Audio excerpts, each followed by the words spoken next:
Do you have a desire to help your child with oppositional defiant disorder without the use of mind-altering medications? If you feel like you've tried everything, timeouts, takeaways, consequences, bribing, yelling, threatening, medication, therapy, and nothing's worked, you're not failing, you're not a terrible mom or dad, you're just missing a solid foundation, and we're going to talk about that today.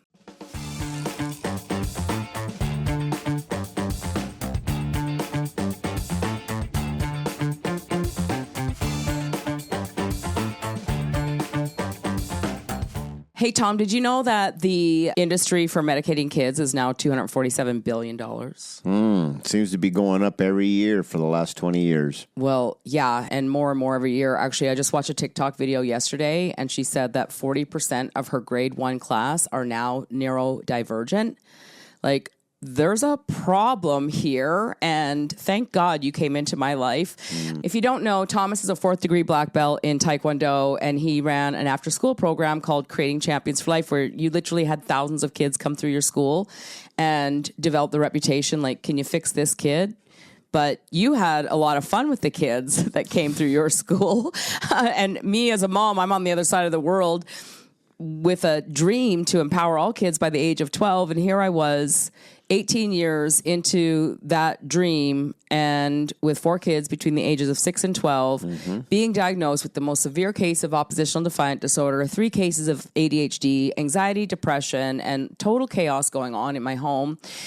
But do you remember when you first asked me the question, like, what's your role as a parent? I sure do. After being introduced to you and observing your kids, and hey, Bonnie, can I ask you a couple quick questions? And you're like, yeah. All right. My second question is just curious, what's your role as a parent? Yeah. And I have to pre-frame with, like, I just wanted my kids to have a good life. I wanted my kids to know how loved they were and how happy they were and how special they were. And I wanted my kids to live the life that I always wanted. I never dreamed in a million years that they wanted to live the life that they actually wanted. So when Thomas first asked me that, I was like a deer in the headlights. I was like, to make them happy? Oh, no, that's not it. To, like, buy them things? No, that's not it. To protect them? I don't know. I don't think I can describe my role as a parent. And see, I've asked that question for a very long time, and what does come to mind is static or just superficial answers. But when you can start to know your role as a parent might just be is to prepare them with missing life skills that they're not born with to launch out of the nest. The whole parenting industry will get flipped on its lid and look for a brand new lens, because every animal in the animal kingdom does it naturally, except for man can be taught not to know this. Yeah, well, when I started actually learning when I was in my early 20s and God gave me the dream to empower all kids at the age of 12, it's because I learned that Edison was kicked out of school in grade 3 for being unteachable. I learned that Einstein didn't talk till the age of 4. I learned that Henry Ford was a rebel against society. He only had a grade 8 education and probably not a straight A student at that. I learned now that Steve Jobs would have been considered oppositional defiant disorder. And thank God his parents were wise enough back in the day, because you see, back in the 60s and 70s, oppositional defiant disorder wasn't a thing. Like, that just came to be in 1980. And this whole DMDD thing, that came to be in 2013. So that wasn't a thing when my kids were small, or my youngest probably would have been diagnosed with that as well. And so here's just a thing. I talked to a mom just yesterday, and she's got a 16-year-old who they told her back in grade 1 that he had ADHD. And she didn't buy into it like me. She was like, God doesn't make sick kids. And she stood up for her son, and she did not want to medicate. So she went that whole time. But she's like, now he's 16 and he's so far behind. And I'm thinking I failed him because I didn't buy into the system. And now she's got a 4-year-old and a 5-year-old, ADHD, autism, ODD, and some other IED, intermittent explosive disorder. But here's the thing. God told me to read Corinthians chapter 13 every day. And I'm like, wait, I'm a loving person. Why do I have to read this chapter 13 thing? Anyway, I was being obedient and I was reading it the other day and I was like, oh, I do need to be a little bit more soft. And then I was inspired. I'm going to read chapter 14 too. And so I got to 1 Corinthians chapter 14, verse 33. And it very clearly says that God is not a God of disorder or confusion, but one of peace. And so if you love God and you're listening to this and your house is chaotic, disorderly, constant fighting, battling, aggressive, violence, we are not living on God's side of the spectrum. We're actually living on the opposite of that. Yeah, the translation here is order. That's correct. The first law of heaven. Yes. And what we mean by that is whether you're in heaven or out of heaven, it's like heaven, hell, or purgatory, it's like what's going to be your story, is the order is everything's working perfectly. And what I mean by this is that if you think negative and then you do something that feels negative, it's never going to be positive on its best day. So the game that we're in here is if you're finding yourself on the negative side of the spectrum, we can't just play I don't know. There's something that's causing this, and that's where the parenting industry is actually at $247 billion right now. Yeah. It's not helping you see a little genius who's just embracing her own uniqueness. And when you know your role is to prepare them with all the missing life skills to launch out of the nest independently, that's positive and positive. So the game you're in is, what if it was an actual promise? When you do this, you get that. That's called reaping and sowing. Yeah. Sowing and reaping. Yes. And if you don't like where you're at, what if you could change the cause? And that's where learning to speak kid and creating champions for life is changing the cause to create a new effect. Yeah, so when you came into my life and you were like, what is your role as a parent? And I couldn't describe it. And you taught me what my role as a parent is. And now we're teaching it to parents all over the world. It's truly is life-changing because, well, let's use our 2-year-old granddaughter for an example. Parents are being taught to maintain their boundaries. There's a really famous mom of I think she's got 8 kids now on TikTok. And, her little guy dropped something on the floor and she was like, pick that up, dictation. And the kid didn't pick it up. He started whining. So she grabs his hand and she makes him pick it up and he's crying. And she walks him over to the garbage and puts it in the garbage. He's crying. And then she puts him on a timeout for crying. But what I've become aware of during this journey is that babies are born with only one language, and that is to cry. And unless we know our role as a parent is to prepare them for life by focusing on the missing life skills with proactive guidance and attention, showing them exactly what to do, well, they never graduate from crying. So this is where you have an 8-year-old still having meltdowns or a 15-year-old punching holes in the wall. It's what they were born with, to cry. All right. So let's just put this into layman's terms. We now know that order is heaven's first law. We know that God put Adam and Eve into the Garden of Eden and he gave them a choice. Be obedient, be disobedient. When you choose one, you get that. When you choose the other, you get that. The whole idea of authoritative parenting, call it gentle, peaceful, attached, conscious parenting, call it whatever pretty name you want to call it, it is a dictatorship. And so I'm going to ask mom or dad right now, you get to choose. Do you want to raise your children in a dictatorship, or would you like to raise an authentic leadership team? Children who have personal responsibility, children who practice and learn what's called self-control, children who practice self-discipline, children who have the ability to focus on something for more than a minute or 3. And your kid can do this because you watch your kids play video games for 6-7 hours at a time, right? They can focus, they can sit there, they can be happy, they can keep their hands to themselves. If they can do it there, they can do it anywhere. We are being duped with this whole disorder thing. So now that we know that order is heaven's first law and that God is a God of order and peace, not of disorder and confusion, let's put this into layman's terms and use a few examples. We have a 2-year-old granddaughter sometimes, and I can always tell who she's been with by the way she behaves when she comes over here at first. But we put her into the high chair. She crawls up into her chair. And if she hasn't been here for a while, she'll go back to what she was born with or what her habit is, which is to cry, to be moved in. But we know that she actually needs like the life skills and the words. So talk about that. Yeah. So she'd be like, "Nee." When you can think about it is how many people will go, oh, and come in and push her in. Yes. Now, yes. So let's reframe it for just a second and go, she's asking, push me in. Yeah. And somebody does. Right. Now, that's kind of cool in the moment, but they're 16 now. Something should have shifted from us do for, do together, they should be able to do by themselves. So yeah. when you're proactive and they do whine, think of it as a communication of, hey, I'm missing a life skill. Could you help me out?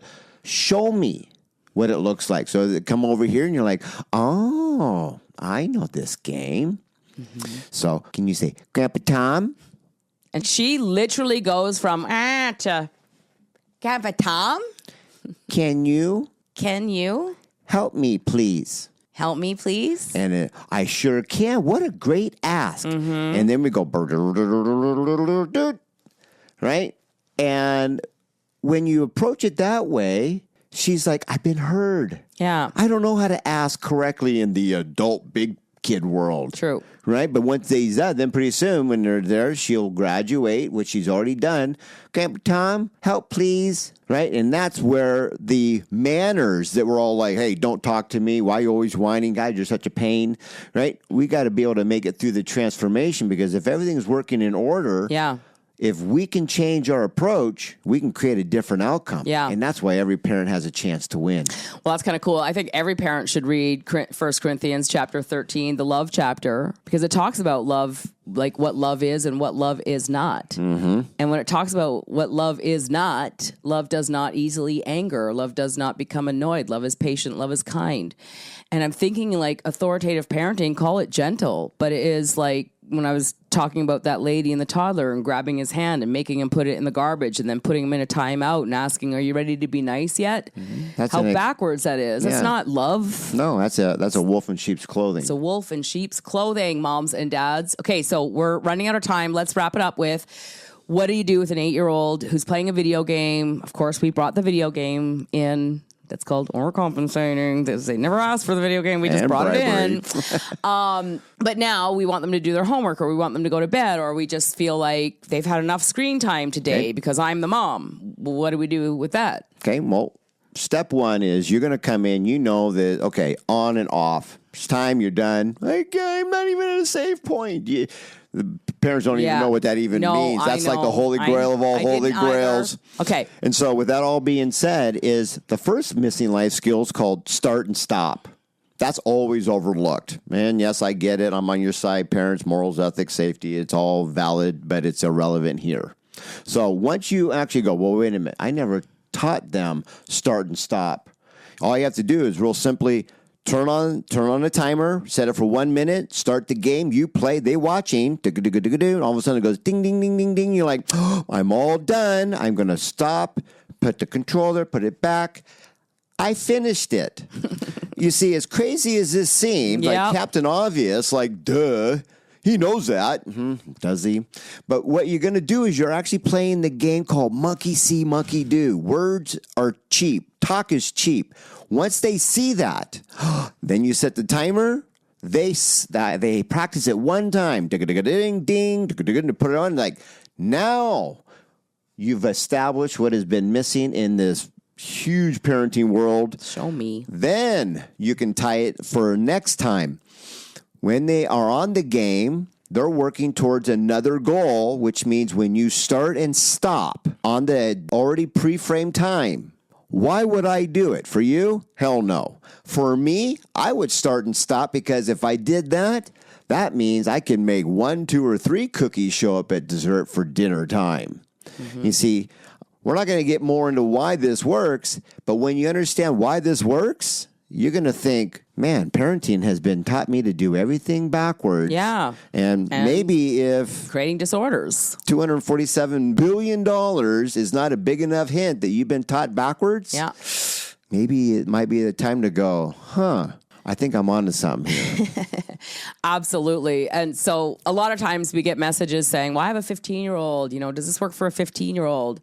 And I just got to share, a few years ago, our son, when he was 17, had a friend whose dad died. And so he was kind of left in the apartment with like no life skills, no work ethic, like no way to make life happen on his own. He was just sitting there. The whole family came in, took everything that was valuable, but left the kid. And so I just thought, God asked us to take care of the orphans. So I think we need to take him in. So we took him in. Yes. Anyway, we established this proactive environment for him to earn internet because after all, do we owe our teenagers Wi-Fi? Do we owe them cell phones? Do we owe them laptops? And the answer is absolutely no, we don't. And so we knew that the kid had no life skills. We knew to create a proactive environment, make your bed, bathroom cleaned up, Wi-Fi gets turned on. Well, one time we had left for the gym and Tyler messages pictures of the bathroom, did the bathroom, and Tom goes, oh, that looks great. As soon as the mirror looks as good as the floor in the bathtub, we'll unlock the internet. Well, Tyler didn't like that. And we came to find out later it's because nobody ever showed him how to clean a mirror. But we'll forget that. Right now, we're focused on speaking respectfully. Like, how many times does your kid speak disrespectfully to you and you threaten them or punish them for being disrespectful? Right. And so that was my first response. Like, does this kid even know, like, we don't owe him a place to live? How disrespectful. That's so rude. And, I don't like that. Don't talk to me like that. But because of my training with Creating Champions for Life, I knew, or I thought, maybe no one ever showed him what respect looks like. See, now that right there is a game changer. When a kid who's 17 doesn't even know how to change a paper towel or a toilet paper roll, maybe no one's ever taught him how to actually say something proactively with manners. He was always in survival mode. Yeah. And when we know there's always a missing life skill to every single so-called label out there, then the question is were we willing to take the time? Because when we did, now he has that neural pathway of like, oh, thanks for showing me how I can do it on the positive side of the spectrum, because for 17 years, nobody even talked about it that way. No, it was and always... that's the game changer. That's why every parent has a chance to win. Yeah, was what we're all taught to do. Correct in the moment, take things away, time out. When that doesn't work, we yell at them. The opposite of love. So you give them the camera. So I gave Tyler the camera, and I'm like, this is what it looks like to say, I don't want internet. And it was like, F you, Tom. And I'm having a temper tantrum and slamming doors and throwing things around. And then we came back downstairs. This is what it looks like to have half a day's of internet. And it was like, there was no swearing or anything, still kind of a little bit of attitude. A little eye roll. Throwing things around. And then what it looks like to have the internet all day long. And it was, yes, sir, get right on it, right? With a big smile on my face. And can you check me off, please? And I did all 5 things. And oh, by the way, can you show me how to clean the mirror? And then Tom showed me how to clean the mirror and da-da-da-da. And anyway, was he offended by that or upset by that? Well, the opposite was true. Short answer is no. Yeah. He was giggling. He was like, oh my gosh, this is so cool. I get to actually see it. And there's 3 different ways. Like, it just opened up a double rainbow for his life. And he's like, well, where's this been my whole life? And so he is actually in a leadership role of, I'm in control of my body, my actions, and I can give all my internet away. Yep. I can give some away and keep some, or I can keep it all for myself today. Yeah. And that was liberation for him. And once the kids know this, you're going to always say, where has this been our whole life? And that's how simple this transformation can be. Oh, it's very, very cool. This is how we go from disorder to order. And I just got to say, if you got anything out of this episode, just like a little bit of hope that there might be another way, give us a like, help us get the message out, share it, subscribe to our channel, subscribe to our podcast, and just know that your child's not defective. The system is. Okay? So, with all that being said, until we meet again, here's to our parenting success. Cheers, everyone. And bye for now. Bye for now.